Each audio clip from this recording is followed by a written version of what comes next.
Так, опять ассаламу алейкум, с вами мобильный репортер ЧГТ РК Грозный. В правительстве в Белом доме нас приняли очень хорошо, обсудили все актуальные вопросы социально-экономического развития. Мы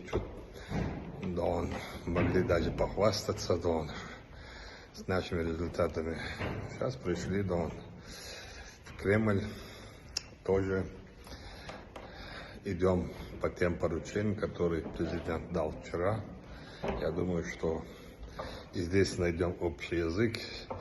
Чеченская республика будет процветать в составе Российской Федерации, и мы будем выполнять приказы, поручения Верховного Главнокомандующего, нашего многоуважаемого президента Владимира Ильича, в любых условиях, на любом месте.